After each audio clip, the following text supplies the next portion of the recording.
Welcome to this Killik Explains Finance video. This week, a topical one. We've had the autumn statement this week and Philip Hammond's new Amazon tax, possibly the most controversial aspect of it.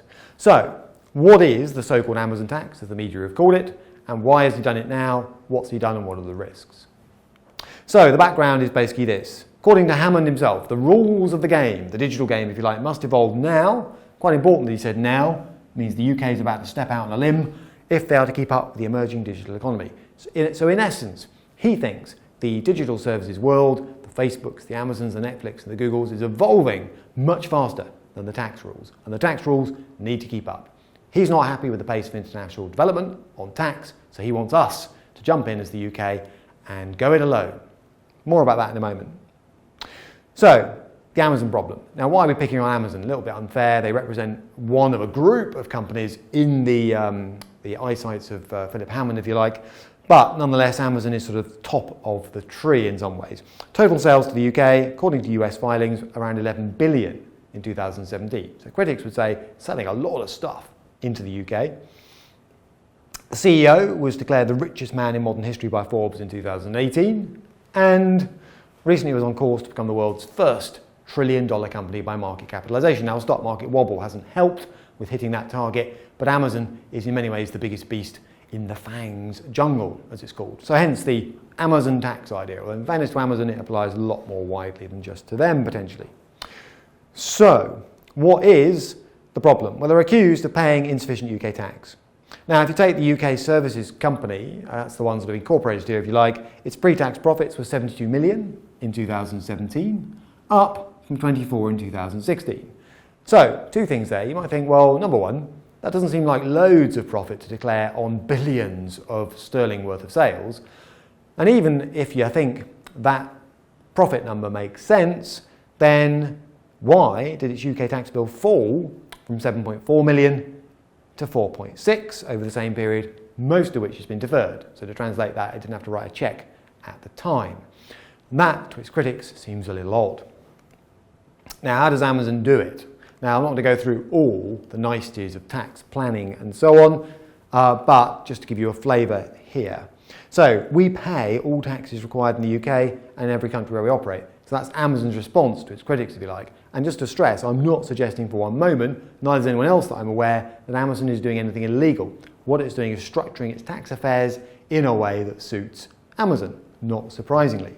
So, most of the sales, just to give you a flavour, most of the sales to the UK, which is billions of dollars or sterling worth, are booked through the UK branch of Amazon UK SAL in Luxembourg. So to translate that into something approaching English, it is able to basically book a lot of sales outside of the UK tax authority's jurisdiction, if that makes sense, out of the reach of HMRC. And what's more, for the bit that operates in the UK, so the bit where it is declaring profits in the UK, it can reduce those by, well, quite a few things actually. One of them is paying employees in Amazon shares, not exclusively, but a decent chunk can be paid in shares and they are tax deductible and so on. High street retailers also say, and it's not fair, they don't pay the business rates that we do because they're not on the high street. That's a reasonable observation, but it's a consequence of Amazon not having to put a shop down next to Argos, for example.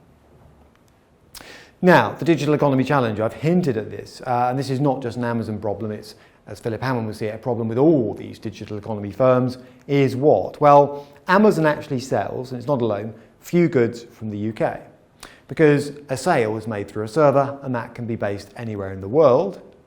And from a tax authority's point of view, it's therefore the big question is where is the value being created, and therefore where should the tax actually fall? Many items it sells are not its own, so it sells an awful lot of stuff which is other people's kit. And even when it does sell its own stuff, so you might have heard of Amazon batteries, for example, they tend to be made somewhere else. And just having a storage warehouse in the UK, because some people will say, well, aha, what about those big warehouses, those Amazon warehouses? Well, that, the tax authorities have decided, is not evidence of value creation per se. You know, just putting your kit into a warehouse doesn't evidence value creation. So, where is the value created? Interesting question. And how is it created? And these are questions that tax authorities need to wrestle with. Philip Hammond isn't prepared to wait, as you'll see in a moment. So how does Amazon create value? Interesting question. not just by dumping stuff in a warehouse. I mean, you and I could do that as an add value, but online web and design management is arguably one area, product search ranking and advertising is a second, and cutting edge distribution, e.g. Amazon Prime, is a third. And unless someone can show that that is value that's being created in the UK or even exclusively in the UK, then Amazon can argue that it doesn't need to pay tax on those activities within the UK. That's the argument it uses. Now, Philip Hammond said, right, enough is enough, if you like. So the latest budget says, nonetheless, ignore what I just said about Amazon, a new digital services tax on sales will be introduced from April 2020 in the absence of any international replacement for it. So he's prepared to jump the gun, if you like. It will apply not to everybody, not to startups, not to very small, fast-growing companies, but large, profitable companies with global sales of more than $500 million a year, over 500 million a year. And that, depending on who you look at, might bring in about 30 companies into this sort of tax net, if you like.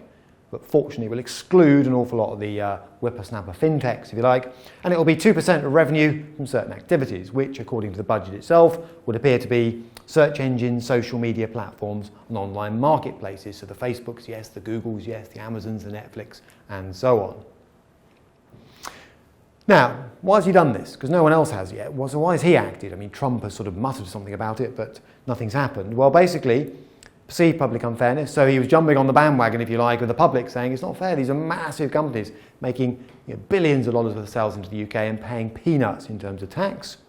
Complaints from high street retailers, justified or otherwise. I mean, Amazon doesn't operate on the high street, so it's not going to be paying business rates like a Debenhams, for example. But that's something that high street retailers are not happy with. They say, that's the death of the high street right there, if you like.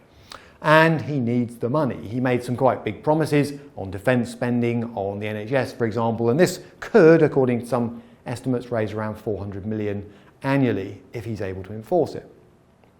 Now you might think, well, good for him, but actually what could go wrong? Quite a bit, potentially, in my opinion. The UK is, after all, a technology hub. It's one of the world's leading technology hubs. You've got Apple taking over the ground floor of Battersea Power Station, eventually Google at King's Cross, fintech hubs in Shoreditch. So this puts us out on the limb. This makes us look a little suddenly digital unfriendly, some would say, and it leapfrogs international coordination. So Hammond's an angry man. He's not prepared to wait for other countries to get a grip on this tax issue. He's going to go it alone, put the UK right out there in the forefront of grabbing tax from these FANG-type companies. And as I put it just after the budget, setting Britain on a solo collision course with some of the world's biggest technology companies may be interpreted as brave, I guess Hammond would see it that way, or possibly a little foolish, time will tell. Editor at Killik.com for questions and watch videos on related topics. Some of the things I've mentioned in this one, it's killik.com/learn.